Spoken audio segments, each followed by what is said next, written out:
Second part में हमें दोंगजुन का रूममेट ग्योमसम को दिखाया जाता है जो कि सोशल मीडिया पर कॉमिक स्टोरी लिख के पोस्ट करता है, लेकिन आज तक उसका एक भी स्टोरी फेमस नहीं हुआ था। दोंगजुन रूम में आता है और ग्योमसम को 30 मिलियन वोन मांगता है, लेकिन उसके पास पैसा नहीं होता है तो वो मना करता है और बोलता है कि ये सब छोड़ के रोमांटिक एक्टिंग करो।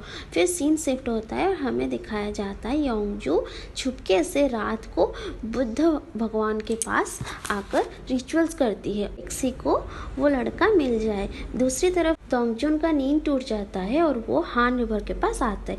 वहाँ पे वो लाइफलाइन के बारे में पढ़ता है और टेलीफोन से लाइफलाइन को कॉल करता है। तो दूसरी तरफ बेक्सी कॉल रिसीव करता है।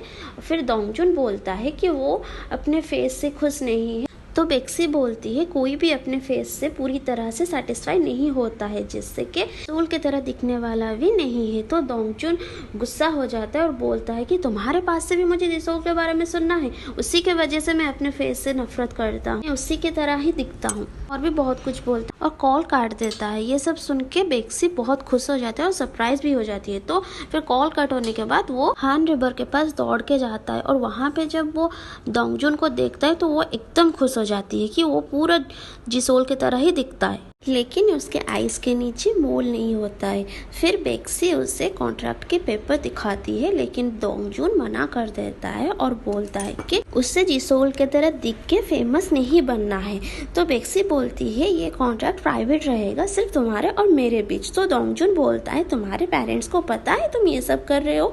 तो बेक्सी बोलती है वो ऑर्फन है। तो दोंगजुन उस पर ट्रस्ट नहीं करता है और बोलता है मैं ये सब सुनूंगा तो मुझे कैंसर हो जाएगा। तो बेक्सी बोलती है मुझे कैंसर है। फिर भी दोंगजुन ट्रस्ट नहीं करता है, तो बेक्सी बोलती है तुम टाइम लो, सोच के मुझे बोलो। फिर आगे हमें दिखाया जाता है ग्योमसन उस कॉन्ट्रैक्ट पेपर को देखता है और बोलता है कि वो एक पागल है। फिर टीवी पे जिसोल का ड्रामा ऑन करके दोंगजुन को बोलता है तुम जिसोल के तरह प्रिटेंड करो। फिर बेक्सी योंगजू को कॉल करके ये सब बोल रहा होता है, तभी दोंगजुन का कॉल आता है जिसको बेक्सी फेक के नाम से अपने फ़ोन में सेव किया होता है।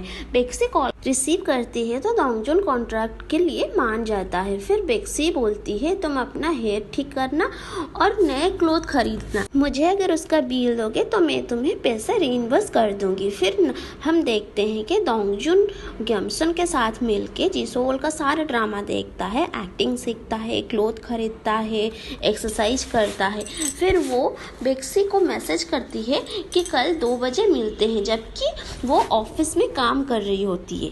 नेक्स्ट डे बेक्सी कॉफी शॉप पे बैठ के दोंगजुन का वेट कर रही होती है। तो दोंगजुन जिसोल का स्टाइल का 10 साल पुराने वाला कपड़े पहन के आता है और उसके ड्रामा का कुछ डायलॉग बोलता है। वो बेक्सी को किस करने जा रहा होता है, तो बेक्सी स्टॉप बोलती है और उससे बोलती है कि इमोशन डालो एक्टिंग में तो वो अच्छा लगे, और भी बहुत सारी बातें बोलता रहता है। तभी बेक्सी का मेडिसिन खाने का अलार्म बजता है, तो वो मेडिसिन लेती है। तो दोंगजुन इसका बारे में पूछता है तो वो अपना कैंसर और बकेट लिस्ट में बोलती है और बोलती है पूरी ड्रामा देखो, समझो, फिर एक्टर के तरह एक्ट करो, बोल के वहाँ से चली जाती है। फिर हम देखते हैं दोंगजुन रूम में जाता है और ग्योमसन को बोलता है कि उसे सच में कैंसर है, पर ग्योमसन जो है वो उसके बात पर ट्रस्ट नहीं करता है और वो बोलता है कि उनके ऊपर वेबटून लिखेगा। तो दोंगजुन हाँ बोलकर वहाँ से चला जाता है।